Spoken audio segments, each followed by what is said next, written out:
Hi friends, welcome to Praveen sir classes. మొదటిసారి మన YouTube ఛానల్ని చూస్తున్న ప్రతి ఒక్క అభ్యర్థి ఇప్పుడే మన ఛానల్ని సబ్స్క్రైబ్ చేయండి. ఈ వీడియో గనక నచ్చినట్లయితే లైక్ చేయండి. మీ ఫ్రెండ్స్ అందరికీ పోటీ పరీక్షలకు ప్రిపేర్ అవుతున్న ప్రతి ఒక్క ఆస్పిరెంట్కి ఈ వీడియో లింక్ని షేర్ చేయండి.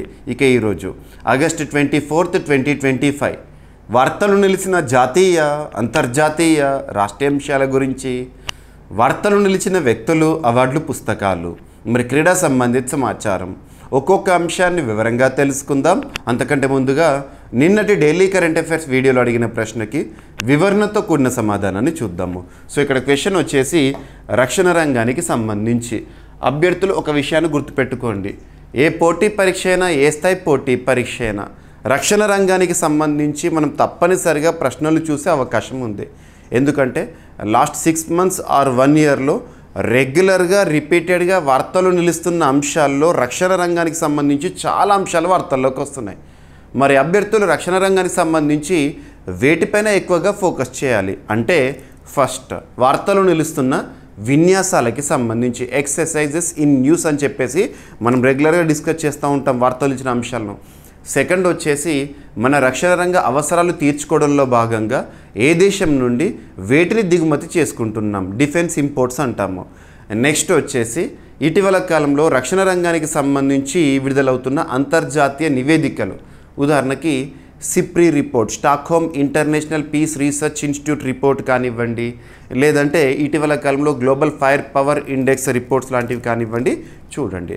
And at the same time మన రక్షణ రంగానికి సంబంధించి ఇటీవల డిఫెన్స్ అక్విజిషన్ కౌన్సిల్ వేటికి ఆమోద ముద్ర వేస్తోంది, ఆ డీల్ వాల్యూస్ ఎంత.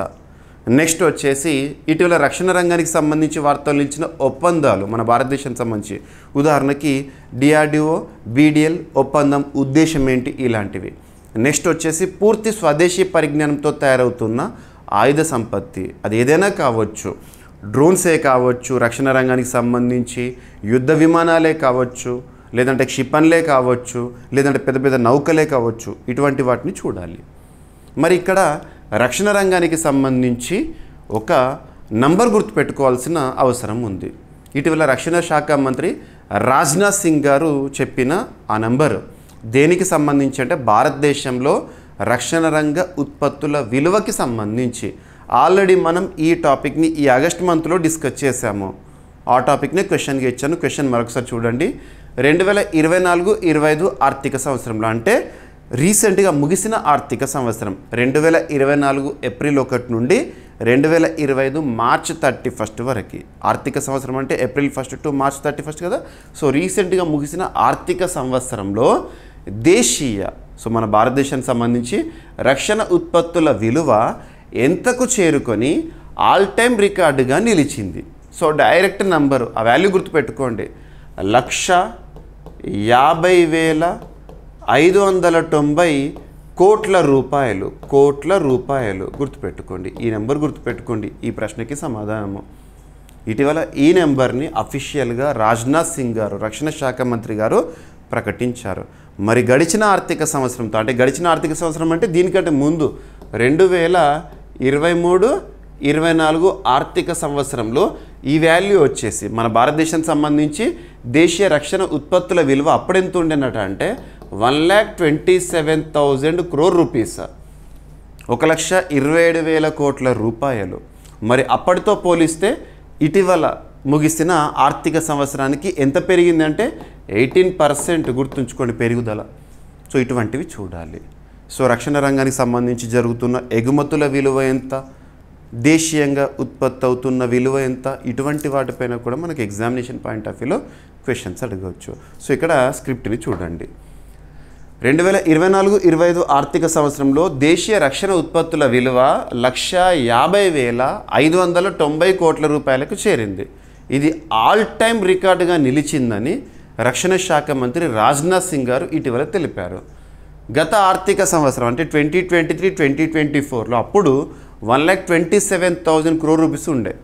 మరి ప్రస్తుతం ఇంతకు చేరింది కాబట్టి ఎంత ఇంప్రూవ్మెంట్ కనబడింది, ప్రస్తుత ఏడాదిలో సుమారు 18% వృద్ధి నమోదు చేసింది గతంతో పోలిస్తే. దేశీయ తయారీపై దృష్టి పెట్టడంతో రక్షణ ఉత్పత్తుల్లో స్థిరమైన పెరుగుదల కనిపిస్తోంది. చాలా వరకు మనం చూస్తూ ఉన్నాం ఇటీవల కాలంలో కొన్ని ఇండియన్ నావల్ షిప్లే కానివ్వండి, ఫైటర్ జెట్సే కానివ్వండి, మనం దేశీయంగా తయారు చేస్తున్నాం పూర్తి స్వదేశీ పరిజ్ఞానంతో ఇండిజినస్గా. సో అల్టిమేట్గా రిజల్ట్ ఏంటి? రక్షణ రంగ ఉత్పత్తుల విలువ అనేది పెరుగుతుంది. ఒకనొక స్టేజ్లో మనము వివిధ దేశాలకి మన రక్షణ రంగ ఉత్పత్తులను ఎగుమతులు కూడా చేస్తున్నాము. ఇటువంటివి చూడండి. ఓకేనా? సో ఇది ప్రశ్నకి సమాధానము. ఆస్పిరెంట్స్ ప్రతిరోజు వీడియోని చూస్తున్నారు. బట్ నేను కోరుకునేది ఏంటంటే వీడియో చూసేటప్పుడే మీరు ఒక్క లైక్ ఇవ్వండి. ఒక లైక్ మీ సపోర్ట్ ఎంకరేజ్మెంట్తో మరింత ఉత్సాహంతో క్లాసెస్ అందిస్తూనే ఉంటాను. And at the same time ప్రతిరోజు ఒక ప్రశ్న ఇస్తున్నాను. మన డైలీ కరెంట్ అఫైర్స్ వీడియోలో ప్రతిరోజు ఒక ప్రశ్న. ఎలాంటి టాపిక్స్ నుండి ఇస్తున్నానంటే రానున్న ఏ పోటీ పరీక్షనా, ఏ స్థాయి పోటీ పరీక్షనా పలానా అంశాల నుండి తప్పనిసరిగా ప్రశ్నలు ఉంటాయని వేటినైతే నేను భావిస్తున్నానో వాటినే క్వశ్చన్గా ప్రతిరోజు ఒకటి చొప్పున ఇస్తున్నాను. వీడియో చూస్తున్న వాళ్ళేమో వేలాది మంది అభ్యర్థులు, కామెంట్ బాక్స్లో సమాధానాన్ని ఇస్తున్న వారు మాత్రం వందలాది మంది అభ్యర్థులు మాత్రమే. నేను కోరుకునేది ఏంటంటే ఈచ్ అండ్ ఎవ్రీ ఆస్పిరెంట్ ప్రశ్నకి తప్పనిసరిగా సమాధానం ఇచ్చే ప్రయత్నం చేయండి. మీకు ఇక్కడ ఒక ప్రాక్టీస్ అనేది అవుతుంది. సగం ఆన్సర్ తెలిసినా పర్లేదు, తప్పనిపించినా పర్లేదు, ఆన్సర్ పోస్ట్ చేయండి. ఎలాగూ నెక్స్ట్ డే మీకు క్లారిటీగా ఎక్స్ప్లెనేషన్ అనేది ఇస్తాను కాబట్టి మీకు ఆ టాపిక్ పట్ల స్పష్టత వస్తుంది. రానున్న పోటీ పరీక్షల్లో అదే టాపిక్ నుండి కానీ లేదా అదే క్వశ్చన్గా కనిపించింది అనుకోండి, 100% కాన్ఫిడెన్స్తో క్లారిటీతో సమాధానాన్ని గుర్తించగలుగుతారు. That is what I want. ఇక ఈరోజు ప్రశ్న వీడియో చివరిలో ఉంటుంది. ప్రతి ఒక్కరు కూడా సమాధానాన్ని కామెంట్ బాక్స్లో తెలియజేయండి. ఇక ఈరోజు ఫస్ట్ టాపిక్లోకి వెళ్దాము.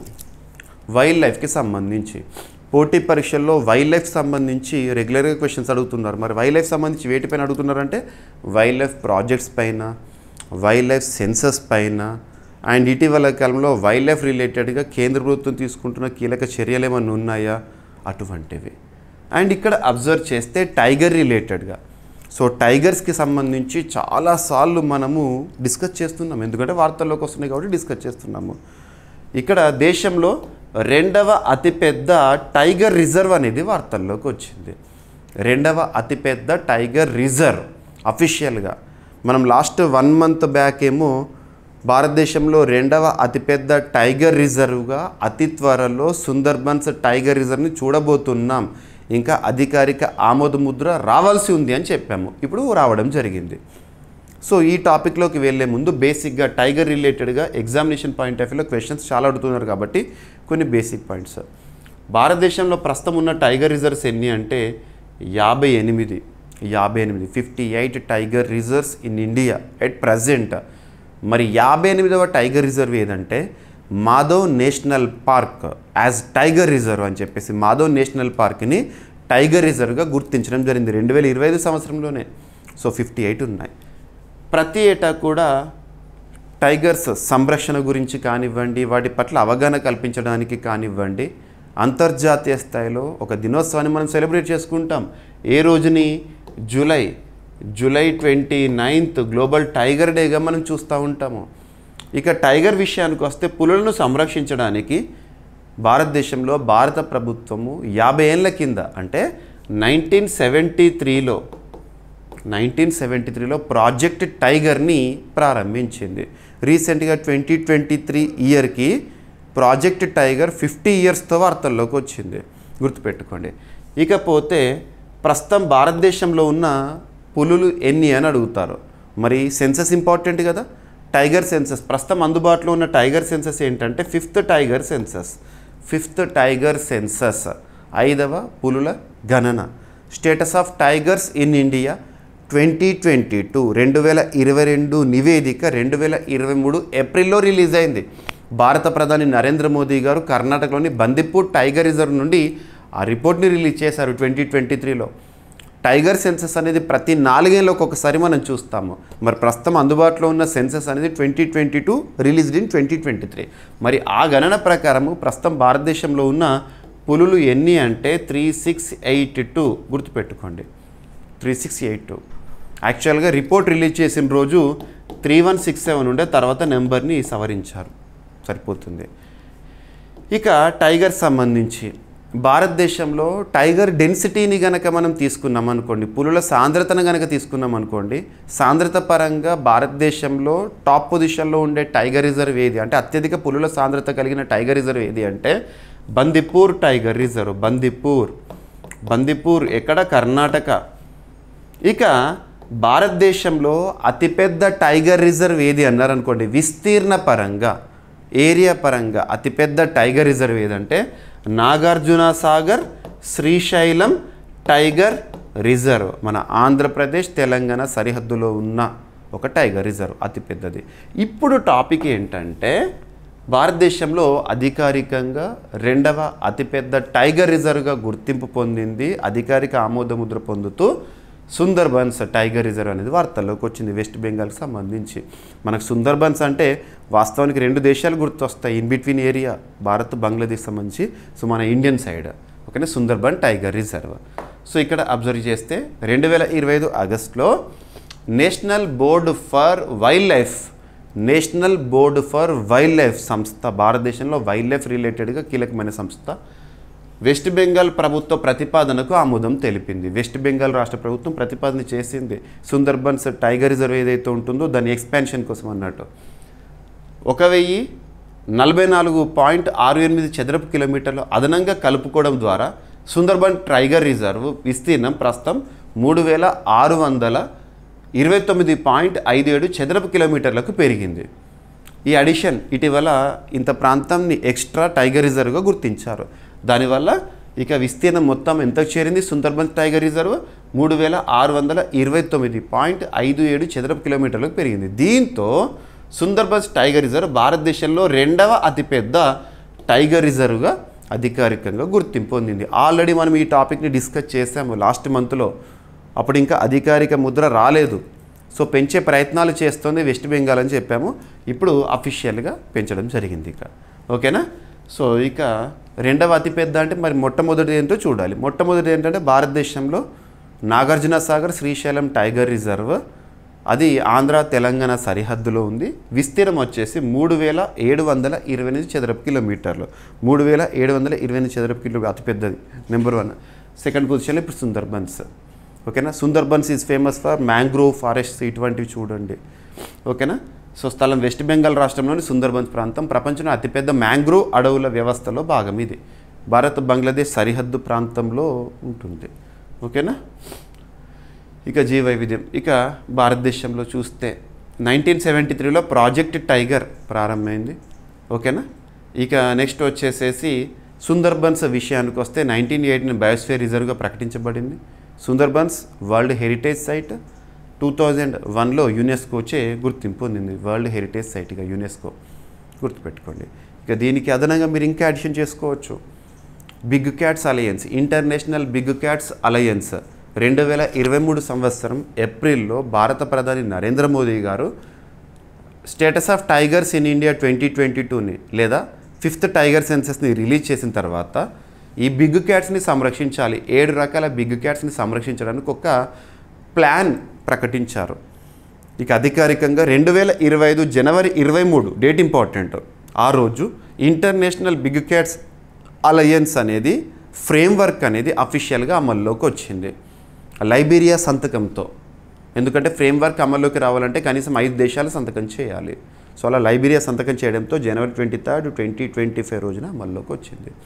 ఇక రీసెంట్గా last 1 month back international big cats alliance మొట్టమొదటి అసెంబ్లీ లేదా సదస్సు అనేది భారతదేశ ఆతిథ్యంలో ministry of environment, forest, climate change Bhupender Yadav గారి అధ్యక్షతన జరిగింది. గుర్తుపెట్టుకోండి, టైగర్ రేంజ్ కంట్రీస్లో టైగర్ సంరక్షణ కోసము.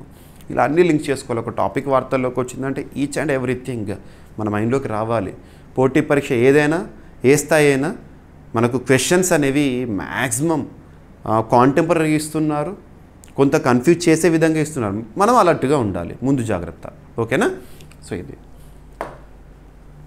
ప్రాజెక్ట్ టైగర్ ఏంటి ఈ విధంగా అని చెప్పేసేసి రైట్. ఇదంతా మీకు ఎక్స్ట్రా ఇన్ఫో. ఒక టాపిక్ వార్తల్లోకి వచ్చిందంటే దానికి అదనంగా సబ్జెక్ట్ లింక్ చేస్తున్నాను, ఎక్స్ట్రా పాయింట్స్ ఇస్తున్నాను. ఈ విధంగా మనం ప్రిపేర్ అయ్యేసరికి కరెంట్ అఫైర్స్ కోణంలో 100% సాధించడంతో పాటు జనరల్ స్టడీస్లో మ్యాక్సిమం స్కోర్ చేయగలుగుతాము. ఓకేనా? ప్రతిరోజు చూడండి క్లాసెస్, మీకు ప్రతిరోజు చూస్తే each and every topic cover అవుతుంది. సబ్జెక్ట్ లింక్ చేసి చెప్తున్నాను కాబట్టి జనరల్ స్టడీస్ కూడా రివిజన్ అవుతూ ఉంటుంది. ఇక ఆపరేషన్ వీడ్ అవుట్ అనేది వార్తల్లోకి వచ్చింది. ముఖ్యంగా మాదక ద్రవ్యాలు ఉంటాయి కదా, డ్రగ్స్ ఉంటాయి కదా, ఆ సరఫరాని అడ్డుకట్ట వేయడానికి డైరెక్టరేట్ ఆఫ్ రెవెన్యూ ఇంటెలిజెన్స్ వారు ఈ ఆపరేషన్ వీడౌట్తో ఇటీవల కొన్ని మెట్రోపాలిటన్ నగరాల్లో చేసిన సర్చ్ ఆపరేషన్. సో ఇక్కడ అబ్జర్వ్ చేస్తే ఆపరేషన్ అంటున్నాను. ఇటీవల కాలంలో చాలా ఆపరేషన్స్ గురించి మనం వార్తలు చూస్తున్నాం. ఉదాహరణ తీసుకుంటే directorate general of revenue intelligence అంటున్నాను, డిఆర్ఐ. వీరు గతంలో 2 ఆపరేషన్స్ని మనం డిస్కస్ చేసాం. వీళ్ళకి సంబంధించి లాస్ట్ 2 మంత్స్లోనే, అంటే అంతకుముందు డిస్కస్ చేసాం, జస్ట్ లాస్ట్ 1 and 2 monthsలోనే ఒక 2 ఇంపార్టెంట్ ఆపరేషన్స్ గురించి కూడా చూసాం. ఒకటి ఏంటంటే ఆపరేషన్ ఫైర్ ట్రయల్ అని చెప్పేసి. ఆపరేషన్ ఫైర్ ట్రయల్ చైనా నుండి అక్రమంగా సరఫరా అవుతున్న ఈ టపాసులు ఉంటాయి కదా, వాటిని అడ్డుకట్ట వేయడానికి డిఆర్ఐ వారే. నెక్స్ట్ ఇంకొకటి ఏంటంటే ఆపరేషన్ డీప్ మేనిఫెస్ట్ అని చెప్పేసి ఒక ఆపరేషన్ డిఆర్ఐ వారే. పాకిస్తాన్ నుండి అక్రమంగా సరఫరా అవుతున్న వస్తువులను అడ్డుకట్ట వేయడం కోసం ఇలా. ఇక భారత ప్రభుత్వం ప్రారంభించిన కొన్ని ఆపరేషన్స్ ఉదాహరణ తీసుకుంటే జాతీయ ఆపరేషన్స్ ఉన్నాయి, అంతర్జాతీయ స్థాయిలో ఆపరేషన్స్ ఉన్నాయి. ఇక్కడ operation Sindoor, operation Sindoor is different, operation Sindhu is different. Confuse అవ్వకండి. ఆపరేషన్ సింధూర్ అనేది May 7th ప్రారంభమైంది. దేనికి ప్రతిచర్యగా? పహల్గామ్ ఉగ్రదాడికి ప్రతిచర్యగా భారత ప్రభుత్వం ప్రారంభించింది. పాక్ ఆక్యుపైడ్ కాశ్మీర్లో ఉన్న ఉగ్ర స్థావరాలను ధ్వంసం చేయడం జరిగింది, ఆపరేషన్ సింధూర్.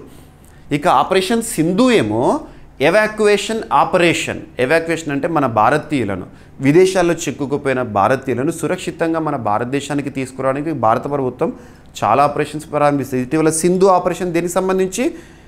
ఇరాన్ ఇజ్రాయెల్ సంక్షోభ పరిస్థితుల్లో ఆ దేశాల్లో చిక్కుకుపోయిన భారతీయులను భారతదేశానికి తీసుకురావడానికి ఆపరేషన్ సింధు. ఇక్కడ ఇరాన్ ఇజ్రాయెల్ అన్న కాబట్టి ఆ ఇరాన్ ఇజ్రాయెల్ సంక్షోభ పరిస్థితి, యుద్ధ పరిస్థితుల్లో చాలా ఆపరేషన్స్ వార్తల్లోకి వచ్చినాయి. అంతర్జాతీయ స్థాయిలో వాటిపైన కూడా క్వశ్చన్స్ అడుగుతారు. ఉదాహరణ తీసుకుంటే ఆపరేషన్ రైజింగ్ లయన్ ఏంటి? ఆపరేషన్ ట్రూ ప్రామిస్ 3 అంటే ఏంటి? ట్రూ ప్రామిస్ 3 ఏ దేశం పైన? And next operation midnight hammer, operation Narnia, operation బెషరత్ ఫతా, ఇలాంటివి. ఇక నెక్స్ట్ మన దేశానికి సంబంధించి కొన్ని రాష్ట్రాల్లో కూడా రకరకాల ఆపరేషన్స్ అనేవి వార్తల్లోకి వచ్చినాయి. ఉదాహరణ తీసుకుంటే ఉత్తరాఖండ్ రాష్ట్ర ప్రభుత్వము ఇటీవల ఆపరేషన్ కలనేమి అనే అంశంతో వార్తల్లోకి వచ్చింది. ఆపరేషన్ కలనేమి రాష్ట్రంలో ఫేక్ సెయింట్స్ని లేదా తప్పుడుగా ఉన్న ఆధ్యాత్మిక గురులను గుర్తించి కఠిన శిక్షలను విధించడం, అటువంటివి కానివ్వండి. మన తెలుగు రాష్ట్రాలు తీసుకుంటే రీసెంట్గా ఆంధ్రప్రదేశ్ రాష్ట్రంలో ఆపరేషన్ ట్రేస్ అని చెప్పేసి తప్పిపోయిన బాలికల్ని తీసుకొచ్చి వాళ్ళ పేరెంట్స్కి అప్పగించడం, ఆపరేషన్ ట్రేస్ అని. అండ్ తెలంగాణ రాష్ట్రానికి సంబంధించి అయితే ఆపరేషన్ జ్వాల అని చాలా ఆపరేషన్స్ ఉన్నాయి. ఒక్కొక్కటి ఇక్కడ ఉదాహరణకు చెప్తున్నాను ఎన్ని ఆపరేషన్స్ ఉన్నాయని చెప్పడానికి. అండ్ ఇటీవల రక్షణ రంగానికి సంబంధించి తెలుసుకోవచ్చు, లేదా యాంటీ టెర్రరిజంలో భాగంగా తీవ్రవాద చర్యలను అడ్డుకట్ట వేయడము, తీవ్రవాదాన్ని అంతమొందించడంలో భాగంగా ఇండియన్ ఆర్మీ ప్రారంభించిన ఆపరేషన్స్. ఉదాహరణ తీసుకుంటే ఆపరేషన్ శివ. ఈ ఆపరేషన్ శివ ఏంటంటే అమర్నాథ్ హిమలింగం ఉంటుంది కదా, అక్కడికి వచ్చే భక్తులను సురక్షితంగా యాత్ర ముగించే విధంగా చూసుకోవడం, ఆపరేషన్ శివ అని. ఆపరేషన్ మహాదేవ్ అని, ఇది తీవ్రవాదాన్ని అడ్డుకట్ట వేయడం కోసము. అండ్ ఆపరేషన్ శివశక్తి అని, ఆపరేషన్ అకల్ అని చూడండి, ఇన్ని ఆపరేషన్స్ని చూడండి. ఒక్క టాపిక్ వార్తల్లోకి వచ్చింది అంటే ఇటీవల కాలంలో మనం డిస్కస్ చేసినవన్నీ గుర్తుకు రావాలి. అండ్ ఇక్కడ మీకు ఇప్పుడు ఇండికేటివ్గా చెప్తున్న ఈ హెడ్లైన్స్ ఏవైతే ఉన్నాయో డిఫరెంట్ ఆప్షన్స్ మనం డిస్కస్ చేసిన వాటిలో కొన్ని మాత్రమే. ప్రతిరోజు చూడండి, అన్నీ కవర్ అవుతాయి మీకు. ఓకేనా? ఇక్కడ ఆపరేషన్ వీడౌట్, ఇదేంటి? మాదక ద్రవ్యాల సరఫరాని అడ్డుకట్ట వేయడానికి DRI, directorate of revenue intelligence వారు. గుర్తుపెట్టుకోండి, డైరెక్టరేట్ ఆఫ్ రెవెన్యూ ఇంటెలిజెన్స్ ఏ మంత్రిత్వ శాఖ పరిధిలో పనిచేస్తుంది అంటే కేంద్రంలో ఆర్థిక వ్యవహారాల శాఖ పరిధిలో. దేశవ్యాప్తంగా డ్రగ్స్ సరఫరా మాఫియాపై భారీ దాడులు నిర్వహించింది డిఆర్ఐ. వీడౌట్ అనే కోడ్ నేమ్తో ఈ ఆపరేషన్ నిర్వహించారు. హైడ్రోపోనిక్ వీడ్, పెద్ద మొత్తంలో శక్తివంతమైన గంజాయి దేశంలో అక్రమంగా రవాణా చేస్తున్న పాన్ ఇండియా ముఠాన్ని గుర్తించారు. ఆగస్టు 19th నుండి 21st వరకు పీక్గా వీళ్ళు సర్చ్ చేశారు. ఓకేనా? సో భోపాల్, బెంగళూరు, న్యూఢిల్లీ ఇటువంటి పెద్ద పెద్ద నగరాల్లో ఈ ఆపరేషన్ వీడౌట్ ద్వారా డిఆర్ఏ వారు చర్యలు తీసుకున్నారు. ఎన్ఎఫ్ ఆపరేషన్ వీడౌట్ అంటే ఏంటి, ఎవరికి సంబంధించింది చేసిన ఆపరేషన్, ఎందుకోసము, సరిపోతుంది ఎన్ఎఫ్. ఓకేనా. So directorate of revenue intelligence 1957లో ఏర్పాటైంది. మినిస్ట్రీ ఆఫ్ ఫైనాన్స్ పరిధిలో పనిచేస్తుంది. న్యూఢిల్లీ కేంద్రంగా పనిచేస్తుంది. లక్ష్యం ఏంటంటే దేశీయ అంతర్జాతీయ మాదక ద్రవ్యాలు, అక్రమ వాణిజ్య కార్యకలాపాలు, బంగారం, విదేశీ కరెన్సీ స్మగ్లింగ్లను అడ్డుకట్ట వేయడము, సరిపోతుంది. ఇక భారతదేశంలో narcotic drugs and psychotropic substances act చట్టం 1985 అంటే మత్తు మందులను అడ్డుకట్ట వేయడానికి ఉద్దేశించిన ఒక రెగ్యులేటరీ యాక్ట్ అని చెప్పొచ్చు. రైట్. నెక్స్ట్ రక్షణ రంగానికి సంబంధించి పూర్తి స్వదేశీ పరిజ్ఞానంతో తయారైన ఆయుధ సంపత్తి పైన క్వశ్చన్ అడుగుతారు కదా. ఇక్కడ స్వదేశీ రిమోట్ యుద్ధ విమానము, ఒక ఫైటర్ జెట్. స్వదేశీ రిమోట్ యుద్ధ విమానం అంటే ఏంటి, మానవరహిత అంటే డ్రోనే, unmanned air vehicle, male UAV అంటారు. సో ఇటువంటివి మనం చూస్తున్నప్పుడు దీన్ని ఎవరు తయారు చేస్తారు, దీని పేరేంటి, దీని ప్రత్యేకత ఏంటి, సో ఇవి చూస్తే సరిపోతుంది. సో కాలభైరవ పేరు వచ్చేసి కాలభైరవ. ఇటీవల కాలభైరవ అనేది వార్తల్లోకి వచ్చింది. అదేంటంటే పూర్తి స్వదేశీ పరిజ్ఞానంతో తయారైన రిమోట్ ఫైటర్ జెట్, రిమోట్ యుద్ధ విమానము అంటే ఒక డ్రోన్, ఒక అన్మాన్డ్ ఎయిర్ వెహికల్. ఎవరు తయారు చేశారు, బెంగళూరు కేంద్రంగా పనిచేస్తున్న ఒక సంస్థ flying wedge defence and aerospace వారు తయారు చేసిన Kalabhairava flying wedge defence and aerospace. ఇటీవల దీన్ని ప్రదర్శనకు కూడా ఉంచడం జరిగింది, అఫీషియల్గా లాంచ్ చేశారు. సో కాలభైరవ విమానం పేరు, ఈ యుద్ధ విమానం పేరు. ఓకేనా. ప్రకటన చేసిన వ్యక్తి ఈ సంస్థ CEO చేశారు ఇటీవల. ఓకేనా. ఈ విమానం కేటగిరీ ఏంటంటే ఇది అన్మాన్డ్ ఎయిర్ వెహికల్, ఒక డ్రోనే. ఓకేనా. So remote. సో మేల్ అంటే medium altitude long endurance. Medium altitude అంటే హైట్ అన్నట్టు, మీడియం హైట్లో ప్రయాణించే సామర్థ్యం కలది. రైట్. సో నిన్నటి రోజున బెంగళూరులో జరిగిన కార్యక్రమంలో ఫ్లయింగ్ వెడ్జ్ అనే సంస్థ దీన్ని ఆవిష్కరించడం జరిగింది. రైట్. సో దీని యొక్క సామర్థ్యం ఏంటంటే ప్రయాణ దూరం 3000 కిలోమీటర్లు ప్రయాణిస్తుందంట, ఏకదాటిన 3000 కిలోమీటర్స్. సుదీర్ఘ ఎండ్యూరెన్స్ 30 గంటల పాటు నిరంతరంగా ఆకాశంలో ఉంటుంది. 30 అవర్స్ ఆకాశంలో ప్రయాణించే ఒక డ్రోన్ అన్నట్టు. 30 గంటలు ప్రయాణించినట్టు మామూలు విషయం కాదు. మోర్ దెన్ 1 డే, 24 అంటేనే 1 డే. ఓకేనా. 3000 కిలోమీటర్లు ఏకదాటిగా ప్రయాణించగలుగుతుంది. రక్షణ రంగానికి ఇలాంటివి కావాలి. ఓకేనా. భారతదేశంలోనే 100% స్వదేశీ పద్ధతిలో తయారు చేస్తారు. ఏ సంస్థ తయారు చేసిందని అంటారు. ఓకేనా. మనం ఇప్పటికీ కొన్ని రక్షణ రంగ అవసరాలు తీర్చుకోవడంలో భాగంగా వివిధ దేశాల నుండి దిగుమతి చేసుకుంటాం కదా, అమెరికా నుండి కానీ వివిధ దేశాల నుండి. సో వాటితో పోలిస్తే ఇలా స్వదేశంగా తయారు చేయడం వల్ల మనకు ఎకనామికల్గా కూడా కొంత మంచి బెనిఫిట్ అనేది ఉంటుంది. చూడండి, ఇక్కడ అమెరికా నుంచి భారత ప్రభుత్వం కొనుగోలు చేసే ఒక్కో ప్రిడేటర్ డ్రోన్ ఖరీదు 1000 కోట్ల రూపాయలు. అదే వ్యయంతో 10 కాలభైరవ అన్మాన్డ్ ఎయిర్ వెహికల్స్ తయారు చేయొచ్చు. జస్ట్ 100 కోట్లకు ఒకటి చొప్పున తయారు చేయొచ్చు. ఓకేనా. అందువల్ల విత్తన ఖర్చు తగ్గడంతో పాటు వ్యూహాత్మక నియంత్రణ భారత్ చేతిలో ఉంటుంది అని చెప్పారు. ఓకేనా, సరిపోతుంది. సో ఫ్లయింగ్ వెడ్జ్ అనే సంస్థ హెడ్ క్వార్టర్ ఇక్కడ బెంగళూరు. రైట్, సరిపోతుంది. స్వదేశీ డ్రోన్స్ని కానివ్వండి ఇటువంటివి తయారు చేస్తుంది. The dependency on drones or the dependency on unmanned air vehicles is increasing nowadays. మానవరహిత విమానాలపైన డ్రోన్లపైన ఆధారపడడం అనేది పెరుగుతుంది. ప్రస్తుతం ప్రపంచంలో నడిపిస్తున్న వాటిలో డ్రోన్స్ ఒకటి, ఆర్టిఫిషియల్ ఇంటెలిజెన్స్ ఒకటి, ఎలక్ట్రిక్ వెహికల్స్ ఒకటి, ఇటువంటివి చాలా ఇంపార్టెంట్. రైట్, ఇక భారత ప్రభుత్వ వ్యూహాత్మక దృష్టికోణం DRDO defence research development organisation భారతదేశంలో రక్షణ రంగంలో పనిచేస్తున్న అత్యున్నత సంస్థ. 1958లో ఏర్పాటైన న్యూఢిల్లీ కేంద్రంలో పనిచేస్తున్న ప్రస్తుతం సమీర్ వి కామత్ గారు విధులు నిర్వర్తిస్తున్నారు. రక్షణ రంగం కాబట్టి important. DRDO, HAL, Bharat dynamics, BEL వంటి ప్రభుత్వ సంస్థలతో పాటు స్టార్టప్స్, MSMEs ద్వారా దేశీయ సామర్థ్యాన్ని ఆత్మనిర్భర్ భారత్ డిఫెన్స్లో భాగంగా చేస్తున్నారు.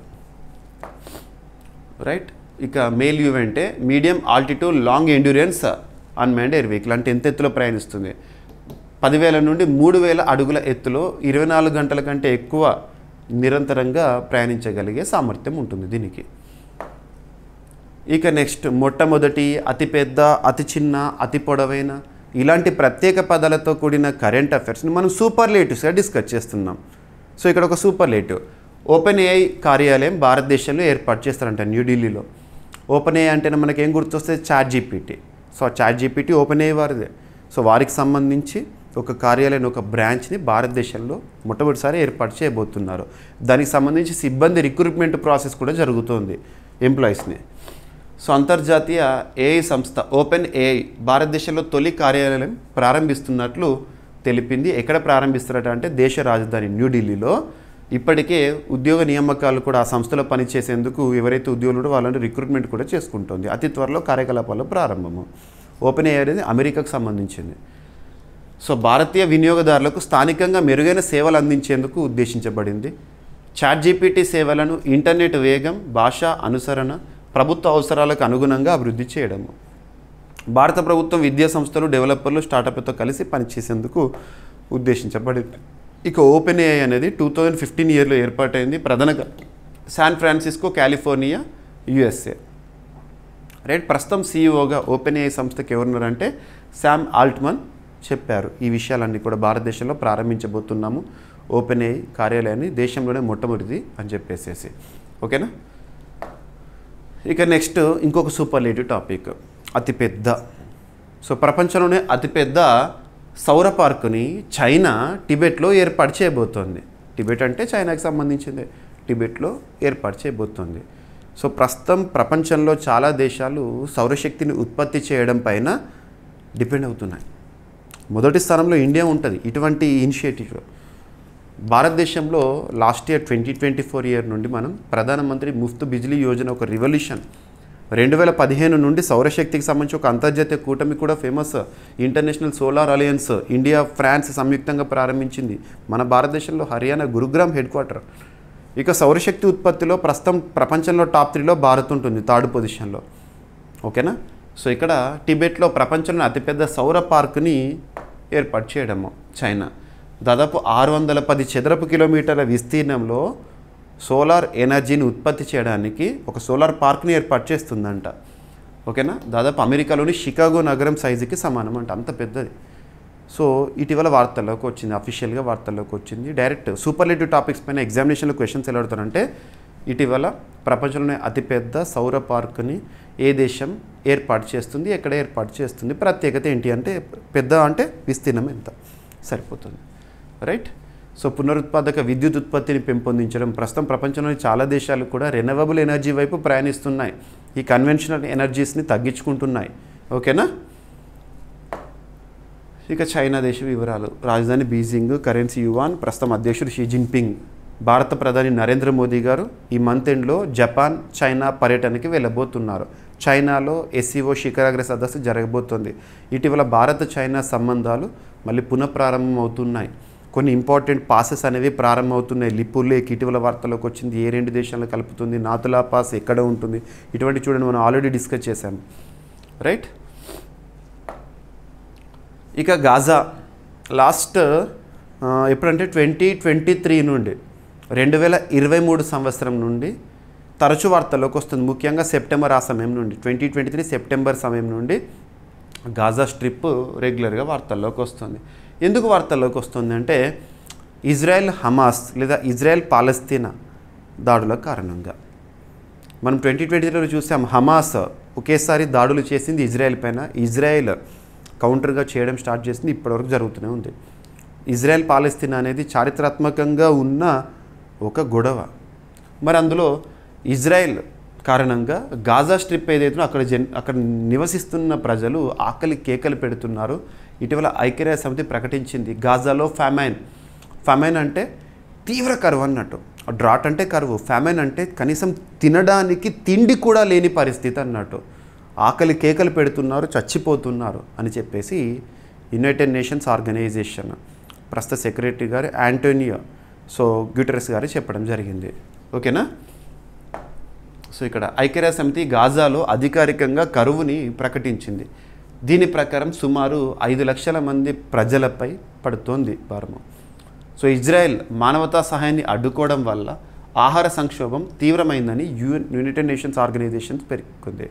మరొక ప్రాంతాన్ని లేదా ఒక ఏరియాని ఫెమైన్గా ఉంది అని ప్రకటించడానికి ఐక్యరాజ్య సమితి ఏ అంశాలను ఆధారంగా తీసుకుంటుంది? ఒక అంతర్జాతీయ ప్రమాణీకృత వర్గీకరణ ఏంటంటే అత్యంత దారుణమైన ఆహార భద్రతా పరిస్థితిని క్యాటాస్ట్రోఫిక్ ఫుడ్ ఇన్సెక్యూరిటీ సూచించడానికి ఉపయోగిస్తారు ఫామెన్. ఈ ప్రకటన integrated food security phase classification framework ద్వారా అమలవుతుంది. ఐపీసీని యుఎన్ ఏజెన్సీలు మానవతా సంస్థలు కలిసి నిర్వహిస్తాయి. కరువు ప్రకటించే ప్రమాణాలు ఏంటంటే ఒక ప్రాంతంలో కరువు ప్రకటించడానికి ఫామెన్ని ప్రకటించడానికి 3 షరతులు తప్పనిసరిగా చూస్తారు.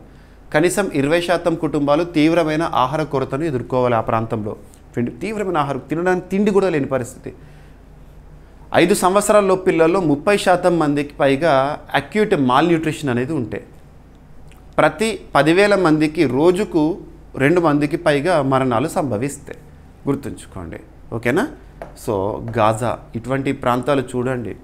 ఏదైనా ప్రాంతం వార్తల్లోకి వచ్చిందంటే ఎక్కడ ఉంటుంది, గాజా స్ట్రిప్ ఎక్కడ ఉంటుంది, దేనికి అనుకుని ఉంటుంది, ఎందుకు వార్తల్లోకి వచ్చింది, లొకేషన్ ఇంపార్టెంట్. మీకు ఏదైనా ఒక అంతర్జాతీయ అంశం కానీ ఒక ప్రాంతం గురించి కానీ చెప్తున్నానంటే ఖచ్చితంగా మ్యాప్ పాయింటింగ్ అనేది చూపిస్తున్నాను. నిన్నటి క్లాస్లో మీరు చూడండి డ్రేక్ ప్యాసేజ్ గురించి చెప్పాను, విపత్తు అలా. ఇక ఐక్యరాజ్య సమితికి ప్రస్తుత ప్రధాన కార్యదర్శిగా ఆంటోనియో గ్యుటెరస్ గారు ఉన్నారు. తను ఏ దేశానికి చెందినవారు? పోర్చుగల్ దేశానికి చెందినవారు. కొంతమంది పేర్లు చూడాలి. కొన్ని అంతర్జాతీయ సంస్థలకు కీలక పదవిలో ఉన్న వ్యక్తులు వారు ఏ దేశం నుండి వచ్చారు. ఉదాహరణకి Antonio Guterres Portugal, WHO world health organization అయితేనేమో మనకి టెడ్రస్ అదనం తనేమో ఇథియోపియా. అండ్ IOC చరిత్రలోనే మొట్టమొదటి మహిళా చీఫ్ ఇటీవల వార్తల్లోకి వచ్చింది క్రిస్టీ కోవెంట్రీ, తను జింబాబ్వే. ఇలాంటివి చూడాలి, ఓకేనా. ఇక FAO ఫుడ్ అనే పదం వచ్చింది అంటే ఆ అంతర్జాతీయ సంస్థ ప్రధాన కేంద్రం ఎక్కడ ఉంటుందంటే మ్యాక్సిమం రోమ్, ఇటలీలోనే ఉంటుంది. రైట్, సరిపోతుంది. గతంలో UN ప్రకటించిన ప్రధాన కరువులు ఫ్యామిన్ కండిషన్స్ ఎక్కడంటే సోమాలియా 2011. మీరు చూస్తూ ఉంటారు పుస్తకాలు కూడా సోమాలియా అని చెప్పేసి పాపం పిల్లల ఫోటోలు వేస్తూ ఉంటారు. మొత్తం డ్రై ఎండిపోయినట్టుంటారు పాపం పిల్లలు కూడా. తిండి ఆకలి అక్కడ ఫుడ్ దొరకక. దక్షిణ సుడాన్ 2017, ఇథియోపియా యెమెన్ పౌర యుద్ధం వల్ల దారుణ పరిస్థితులను. ఇక నెక్స్ట్ మన కల్చర్లో ఇంపార్టెన్స్ ఉండే ఫెస్టివల్స్ చాలా చాలా ఇంపార్టెంట్. ఇటీవల చాలా ఫెస్టివల్స్ గురించి మనం చూస్తాము, మేళాలు, జాతరలు, పండుగలు. నార్త్ ఈస్టర్న్ వాటిపైన ఎక్కువగా ఫోకస్ చేయండి. ఇక్కడ రీసెంట్గా మనము లాస్ట్ జూన్ మంత్లో అంబుబాచి మేళాని చూసాము అస్సాం రాష్ట్రంలో కామాఖ్య టెంపుల్లో. అరుణాచల్ ప్రదేశ్ రాష్ట్రంలో గోర్సం కోరాని చూసాము. ప్రతి సంవత్సరం నాగాలాండ్ రాష్ట్రంలో హార్న్బిల్ ఫెస్టివల్ జరుగుతుంది డిసెంబర్లో. ఇటువంటివి ఇంపార్టెంట్. అండ్ నెక్స్ట్ వచ్చేసేసి ఇటీవల కాలంలో ఒడిషా రాష్ట్రంలో రజపర్బ గురించి చూసాము, పూరి జగన్నాథ్ రథయాత్ర గురించి చూసాము. అలా చెప్పుకుంటూ పోతే భారతదేశంలో పండుగలు, మేళాలు అనేవి మన భారతదేశంలో సంస్కృతి అద్భుతం ఇక్కడ. సో ఆ సంస్కృతి పైన ఒక క్వశ్చన్ రావచ్చు. మహారాష్ట్రలోని నాగ్పూర్లో మార్బాట్ ఉత్సవ్ అనేది జరుగుతుంది. మార్బాట్ ఉత్సవ్ ప్రత్యేకత ఏంటంటే మూఢనమ్మకాల పట్ల ప్రజల్లో చైతన్యాన్ని కలుగజేయడానికి, మూఢనమ్మకాల నుండి భక్తులను కాపాడడానికి కొన్ని సెలబ్రేషన్ చేస్తూ ఉంటారు. మూఢనమ్మకాలు మనం చాలా రోజు చూస్తాం, నమ్ముతాము. చారిత్రాత్మకంగా పెద్దవాళ్ళు ఎవరైనా ఉంటే అది చేయొద్దు అని అంటారు. ఎందుకు చేయొద్దు అనేది మనకు రీజన్ దొరకదు. చేయొద్దంటే చేయొద్దు. అలా తరాలు వారీగా కొన్ని నమ్మకాలను కొనసాగుతూ ఉంటాయి. అందులో మూఢనమ్మకాలు చాలా ఉంటాయి గ్రామీణ ప్రాంతాల్లో. అటువంటి మూఢనమ్మకాల నుండి ప్రజలని కాపాడడానికి అక్కడ కొన్ని పండుగలు కానివ్వండి, జంతు బళ్ళు కానివ్వండి ఇవ్వడం కూడా చూస్తూ ఉంటాం. అటువంటిది ఒకటి మార్బాట్ ఫెస్టివల్ నాగ్పూర్లో, మహారాష్ట్ర. సో మార్బాట్ ఫెస్టివల్ ముఖ్యంగా దుష్ట శక్తుల నివారణ మరియు సామాజిక వ్యంగ్యాన్ని వ్యక్తీకరించడానికి ప్రారంభమైంది నాగ్పూర్లో. ఇది 19వ శతాబ్దపు సాంప్రదాయ పండుగ, నేటికి జరుగుతోంది. విక్టోరియన్ బ్రిటిష్ పాలన కాలంలో ఈ ఉత్సవానికి ఆరంభము. ప్రజలు దుష్ట శక్తులు, వ్యాధులు, సామాజిక అన్యాయాల నుంచి విముక్తి కోసం పెద్ద పెద్ద మట్టి బొమ్మలను తయారు చేసి ఊరేగింపు నిర్వహిస్తారు ఇలా మార్బట్ ఫెస్టివల్లో. ఓకేనా. సో వెరీ వెరీ ఇంపార్టెంట్, అడుగుతారు ఇటువంటివి. ఉత్సవ సమయంలో నగరంలోని రోడ్లపై వేలాది మంది ప్రజలు హాజరై ఊరేగింపులో పాల్గొంటారు. డోలు, బాణసంచా, కళారూపాలు, మాస్కులు వంటి ఉపయోగించి పెద్ద ఎత్తున ప్రదర్శనలు నిర్వహిస్తారు. ఇక మహారాష్ట్ర నాగ్పూర్ కదా. సో నాగ్పూర్ మనం అబ్జర్వ్ చేస్తే నాగ్పూర్ని ఆరెంజ్ సిటీ అంటాము. నాగ్పూర్ ప్రత్యేకత మార్బట్ ఉత్సవానికి కేంద్రం ఇది. మహారాష్ట్రలో 3వ అతిపెద్ద నగరము, ఆరెంజ్ సిటీగా ప్రసిద్ధి. అండ్ రాష్ట్రీయ స్వయం సేవక్ సంఘ్ ఉంటుంది కదా, ఆర్ఎస్ఎస్ ప్రధాన కేంద్రం నాగ్పూర్లో ఉంటుంది. ఓకేనా. ఇక మానిటరీ పాలసీ కమిటీ అనేది వార్తల్లోకి వచ్చింది. దేనికి సంబంధించి? RBIకి సంబంధించి. ఆర్బీఐ అనేది భారతదేశంలో బ్యాంకులకే bank, apex bank, supreme bank, regulatory bank. RBI monetary policy committee meeting గురించి ఆగస్టు ఫస్ట్ వీక్లో మనం డిస్కస్ చేశాము. వడ్డీ రేట్లను యథాతథంగా గతంలో తీసుకున్న నిర్ణయం మేరకే కొనసాగిస్తున్నారు. ఈసారి ఎలాంటి మార్పులు చేయలేదు ఆర్బీఐ అని ఆగస్ట్ ఫస్ట్ వీక్లో మన డైలీ కరెంట్ అఫైర్స్ వీడియోలో డిస్కస్ చేశాము. మరి ఈరోజు ఎందుకు వార్తల్లోకి వచ్చింది అంటే ఆర్బీఐ మానిటరీ పాలసీ కమిటీలో ఒక సభ్యుడి నియామకం అనేది వార్తల్లోకి వచ్చింది. సభ్యుడి నియామకం మానిటరీ పాలసీ కమిటీ అందులో ఎంతమంది ఉంటారు, ముగ్గురు ఎక్కడ ఉంటారు, ఇంకో ముగ్గురు ఎక్కడ ఉంటారు, ఇటువంటి వాటిపైన క్వశ్చన్ రావచ్చు. ఇప్పుడు అది ట్రిగ్గర్ అయింది టాపిక్. అసలు ఆర్బీఐ మానిటరీ పాలసీ కమిటీ ఉద్దేశం ఏంటంటే భారతదేశంలో ఆర్థిక వ్యవస్థ విషయంలో కీలక నిర్ణయాలు తీసుకుంటుంది. ఇన్ఫ్లేషనరీ ప్రెషర్ని అడ్డుకట్ట వేయడానికి వడ్డీ రేట్లను పెంచడం, తగ్గించడం ఇటువంటివి చేస్తూ ఉంటుంది. ప్రస్తుతం ఆర్బీఐకి ఎవరు హెడ్గా ఉన్నారు? సంజయ్ మల్హోత్రా గారు గవర్నర్గా ఉన్నారు. ఆర్బీఐ గవర్నర్ సంజయ్ మల్హోత్రా, గతంలో శక్తికాంత దాస్ గారు ఉండే. సంజయ్ మల్హోత్రా గారు ఆర్బీఐ గవర్నర్గా వచ్చిన తర్వాత మానిటరీ పాలసీ కమిటీ మీటింగ్స్లో ఇప్పటి వరకు 3 సార్లు వడ్డీ రేటుల్లో కీలక మార్పులు తీసుకొచ్చారు, తగ్గిస్తూ వచ్చారు రెపో రేటు. రీసెంట్గా మాత్రం యథాతథంగా కొనసాగించారు monetary policy committee. So RBI executive director Indranil భట్టాచార్యను ఎక్స్ అఫిషియో సబ్సిడీగా మానిటరీ పాలసీ కమిటీలో నియమించారు. ఈ నియామకం అనంతరం ఆర్బీఐ తరపున కమిటీలో మొత్తం సభ్యులు 3గా కొనసాగుతున్నారు. మానిటరీ పాలసీ కమిటీలో మొత్తం 6 ఉంటారు. 3 ఆర్బీఐ నుండి ఉంటారు, 3 ప్రభుత్వం నుండి ఉంటారు. మానిటరీ పాలసీ కమిటీ అంటే దేశానికి పాలసీ రేట్ను రెపో రేట్ నిర్ణయించే చట్టబద్ధ కమిటీ. సూక్ష్మ ఆర్థిక విధానం మానిటరీ పాలసీ నిర్ణయాలు పారదర్శకత, విశ్వసనీయత, డేటా ఆధారితత కోసం ఏర్పాటైంది. దేశంలో ద్రవ్యోల్బణాన్ని నియంత్రిస్తూ ఆర్థిక వృద్ధికి మార్గనిర్దేశం చేస్తుంది. సో మానిటరీ పాలసీ కమిటీకి చట్ట నేపథ్యం ఏంటంటే 2016 ఆర్బీఐ యాక్ట్ 1934లో 2016లో చేసిన సవరణ ద్వారా మానిటరీ పాలసీ కమిటీ అనేది ఏర్పాటైంది. ప్రతి 2 నెలలకు ఒకసారి మానిటరీ పాలసీ కమిటీ మీటింగ్ జరుగుతుంది. ఓకేనా?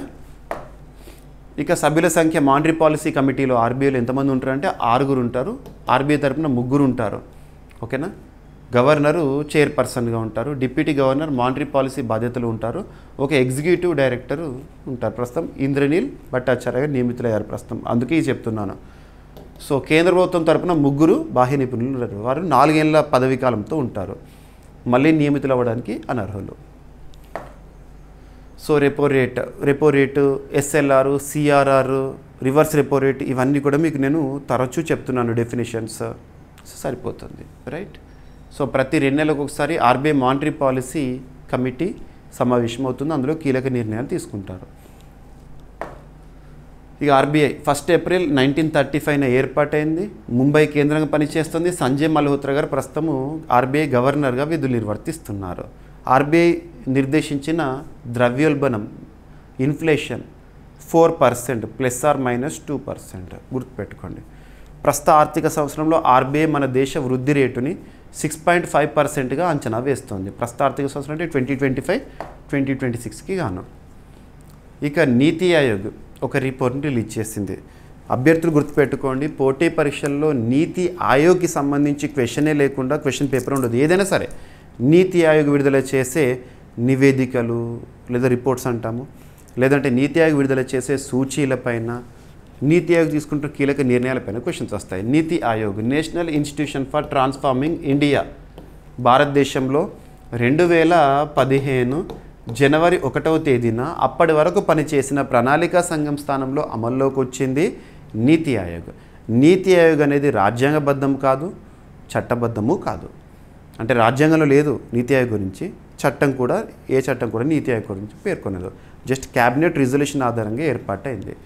మరి నీతి ఆయోగ్ ఎక్స్ అఫిషియో చైర్పర్సన్గా ఎవరు ఉంటారంటే ప్రైమ్ మినిస్టర్ ఆఫ్ ఇండియా ఉంటారు. ప్రధానమంత్రి ఎక్స్ అఫిషియో చైర్పర్సన్. తర్వాత కీలకమైన హోదాలో డిప్యూటీ చైర్పర్సన్ లేదా వైస్ చైర్పర్సన్ అంటాం కదా, ప్రస్తుతం సుమన్ బెర్రీ గారు ఉన్నారు. సుమన్ బెర్రీ. నెక్స్ట్ వచ్చేసేసి సిఇఓ, ప్రస్తుత సిఇఓగా బీవీఆర్ సుబ్రహ్మణ్యం గారు ఉన్నారు. బీవీఆర్ సుబ్రహ్మణ్యం ఇటీవల తన పదవీకాలను పొడిగించారు. బీవీఆర్ సుబ్రహ్మణ్యం.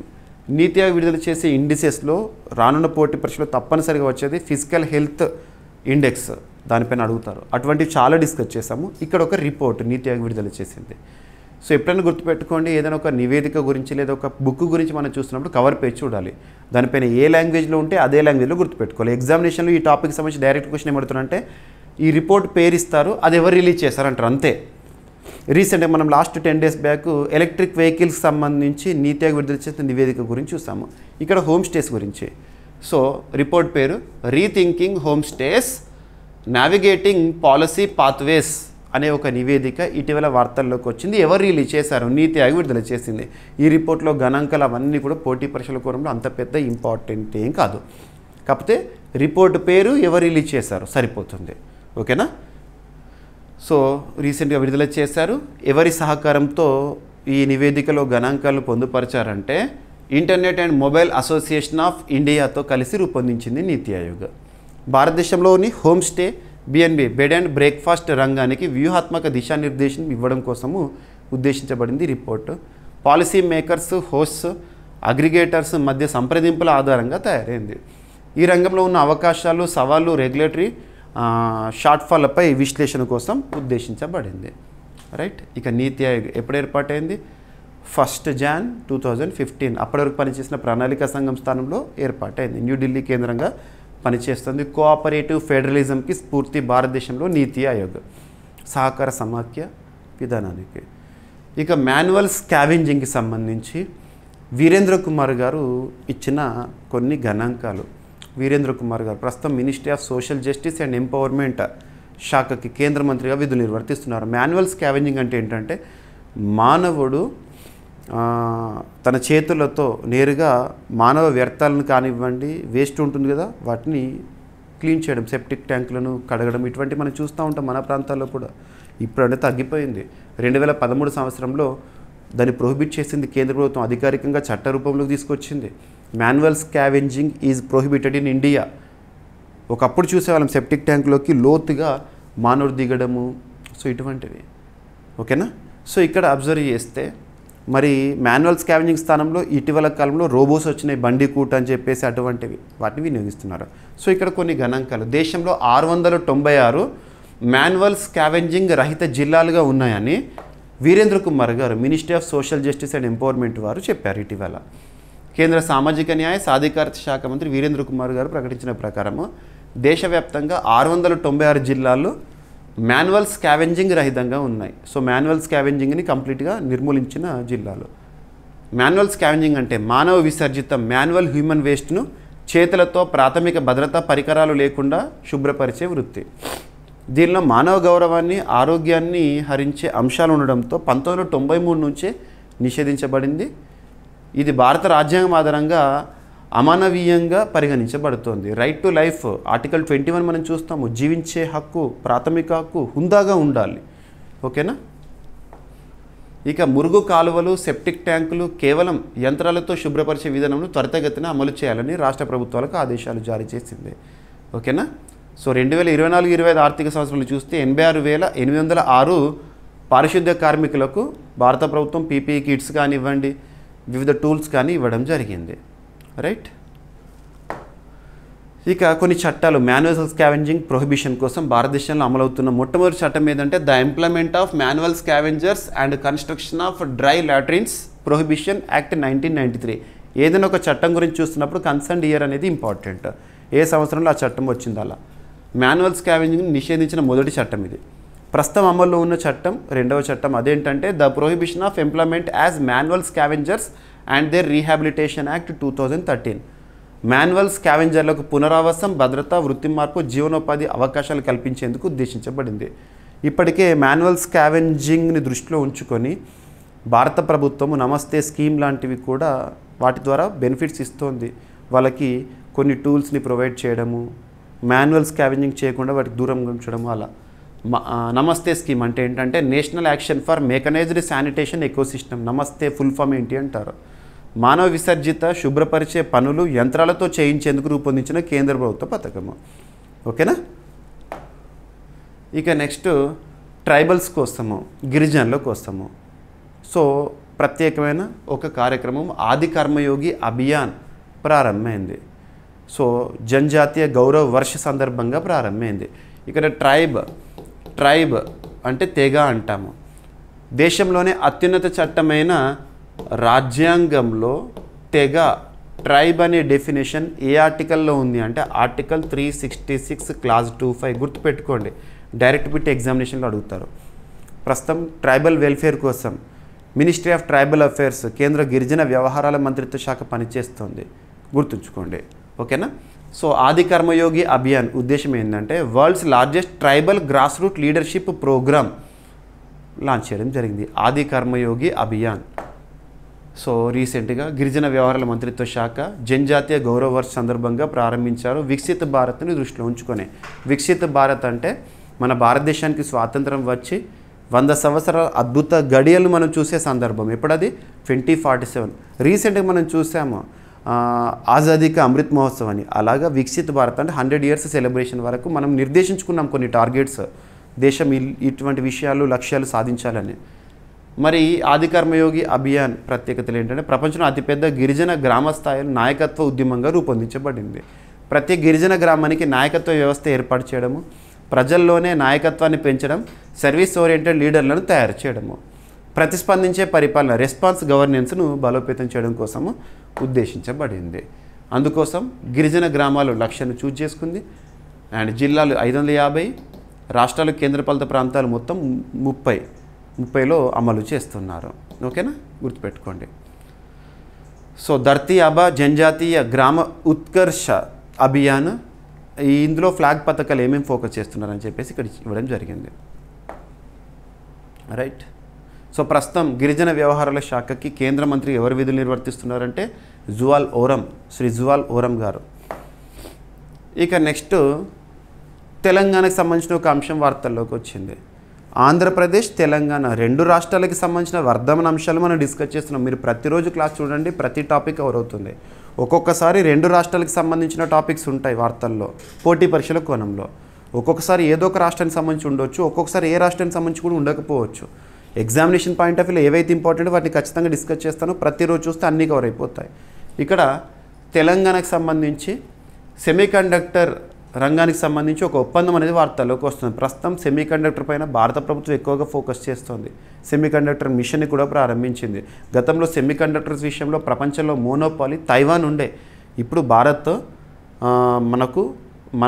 మనము ఎవరిపైన డిపెండ్ అవ్వకుండా సెమీకండక్టర్ రంగంలో పురోగతి సాధించాలని ఫోకస్.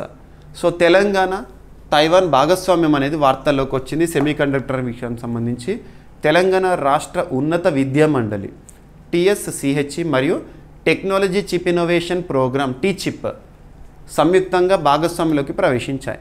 ఈ భాగస్వామ్య లక్ష్యం వచ్చేసి రాష్ట్రంలో సెమీకండక్టర్ పరిశోధనను, నైపుణ్యాభివృద్ధిని బలోపేతం చేయడము.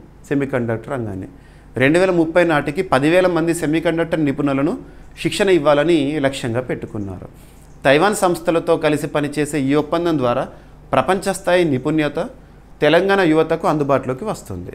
రైట్, గుర్తుపెట్టుకోండి. Telangana state council of higher ఎడ్యుకేషన్కి అండ్ TCHIPకి మధ్య కుదిరిన ఒప్పందము. రైట్, తైవాన్కి సంబంధించి.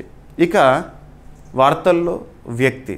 సో భారతదేశంలో అమెరికా అంబాసిడర్ రాయబారిగా నియమితులవుతూ వార్తల్లోకి వచ్చిన వ్యక్తి. సో ఇక్కడ అబ్జర్వ్ చేస్తే రాయబారుల పాత్ర అనేది చాలా కీలకం 2 దేశాల మధ్య. ఉదాహరణ తీసుకుంటే భారత్ ప్రపంచంలోని దాదాపు ప్రతి దేశంతో సత్సంబంధాలు కొనసాగిస్తుంది. ఉదాహరణకు India, Russia, India, US, India, UK, Australia, అలాగ ప్రతి దేశము.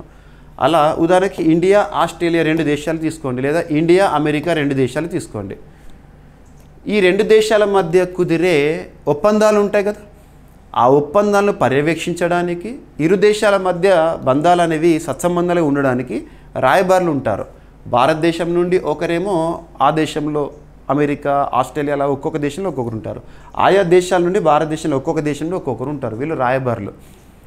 హై కమిషనర్ అనే పదం ఏంటంటే కామన్వెల్త్ కంట్రీస్లో వాడతాము. అదర్ దాన్ కామన్వెల్త్ కంట్రీస్లో అంబాసిడర్ అనే పదాన్ని వాడతాము. అమెరికా ట్రంప్ ప్రభుత్వము భారతదేశానికి నూతన రాయబారిని నియమించింది.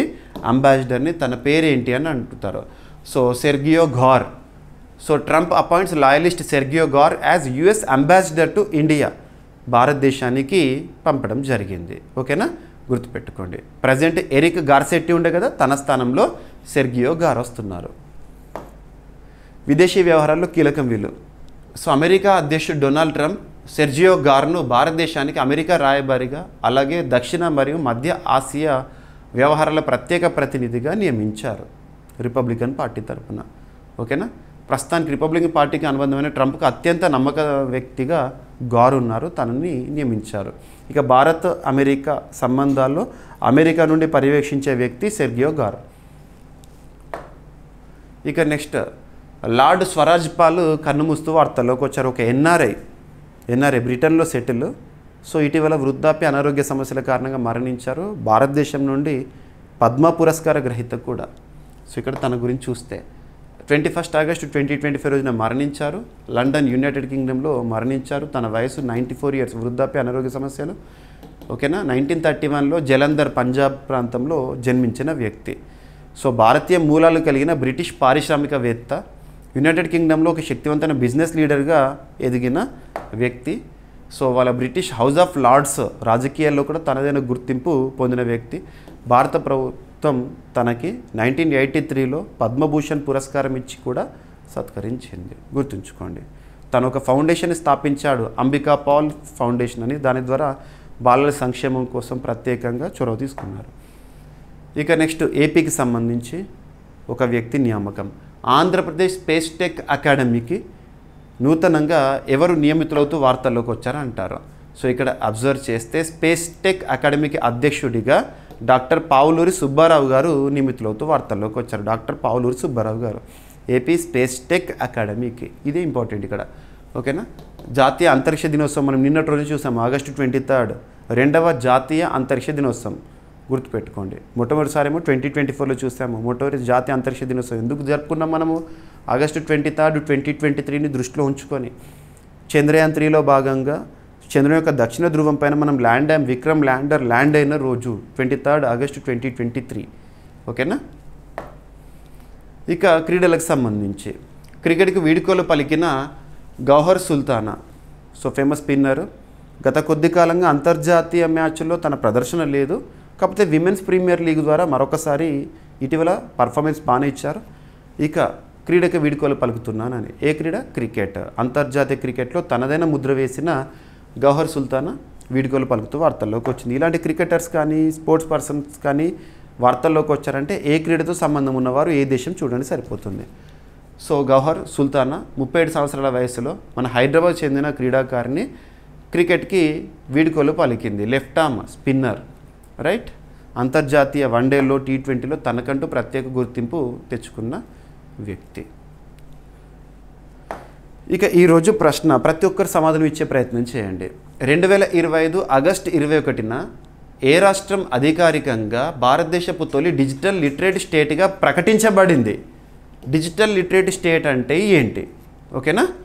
ఇక ఈరోజు టాపిక్స్ని క్విక్ రివిజన్ చేస్తే, so first topic Sundarban tiger reserve భారతదేశంలో 2వ అతిపెద్ద టైగర్ రిజర్వ్గా గుర్తింపు పొందింది. And operation weed out directorate of revenue intelligence సంబంధించిన ప్రత్యేక ఆపరేషన్ ఉద్దేశం ఏంటి? కాలభైరవ స్వదేశీ రిమోట్ యుద్ధ విమానాన్ని తయారు చేస్తూ వార్తల్లోకి వచ్చిన బెంగళూరుకు చెందిన flying veg defence aerospace. And భారత్లో తొలి ఓపెన్ ఏఐ కార్యాలయం న్యూఢిల్లీలో ప్రారంభం కాబోతోంది. అండ్ టిబెట్లో ప్రపంచంలోని అతిపెద్ద సౌర పార్కు ఏర్పాటు గురించి చైనా ప్రకటన చేసింది. గాజాలో ఆకలి సంక్షోభం ఫ్యామిన్కి దారితీసింది. యునైటెడ్ నేషన్స్ ప్రకటన. అండ్ మార్బాట్ ఉత్సవ్ అనేది నాగ్పూర్లో ప్రారంభమైంది, మహారాష్ట్రలో. మానిటరీ పాలసీ కమిటీ ఆర్బీఐ వార్తల్లోకి వచ్చింది. అందులో ఒక వ్యక్తి నియామకం ఎక్స్ అఫీషియో సభ్యుడిగా ఇంద్రనీల్ భట్టాచార్య నియమించడం ద్వారా మానిటరీ పాలసీ కమిటీ గురించి డిస్కస్ చేశాము. So rethinking home stays navigating policy pathways అనే ఒక నివేదికను ఇటీవల నీతి ఆయోగ్ వారు విడుదల చేశారు, internet and mobile association of India సహకారంతో. అండ్ భారతదేశంలో మాన్యువల్ స్కావెంజింగ్ రహిత జిల్లాలుగా 696 జిల్లాలు ఉన్నాయని వీరేంద్ర కుమార్ గారు మినిస్ట్రీ ఆఫ్ సోషల్ జస్టిస్ వారు ప్రకటించారు. ఆది కర్మయోగి అభియాన్ 2025 ప్రారంభము గిరిజనులకు సంబంధించి ముఖ్యంగా ట్రైబల్ కోసము. తెలంగాణ తైవాన్ భాగస్వామ్య ఒప్పందం సెమీకండక్టర్ రంగానికి సంబంధించి. అండ్ అమెరికా నుండి భారత రాయబారిగా నియమితులవుతూ వార్తల్లోకి వచ్చిన Sergio Gor. And lord Swraj Paul గారు అనారోగ్య వృద్ధాప్య సమస్యల కారణంగా మరణించారు, NRI. And Andhra Pradesh space tech అకాడమీకి అధ్యక్షులుగా పావులూరు సుబ్బారావు గారు నియమితులయ్యారు. క్రికెట్కు వీడ్కోలు పలుకుతూ వార్తల్లోకి వచ్చిన గౌహర్ సుల్తానా స్పిన్నర్ భారత జట్టులో. ఇక ప్రశ్న 2025 ఆగస్టు 21న ఏ రాష్ట్రం అధికారికంగా భారతదేశపు తొలి డిజిటల్ లిటరేట్ స్టేట్గా ప్రకటించబడింది? డిజిటల్ లిటరేట్ స్టేట్ అంటే ఏంటి? సో ప్రతి ఒక్కరు సమాధానం ఇవ్వండి. వీడియోని లైక్ చేయండి, మీ ఫ్రెండ్స్ అందరికి షేర్ చేయండి. ఏమైనా మిస్లేనియస్ టాపిక్స్ ఉన్నాయనుకోండి, నో నీడ్ టు వర్రీ. మీకు నేను రేపటి క్లాస్లో వాటిని అడిషన్ చేస్తూ డిస్కస్ చేస్తాను. మళ్ళీ రేపు కలుద్దాం. ప్రతిరోజు క్లాస్ని చూడండి. ఓకేనా? Thank you.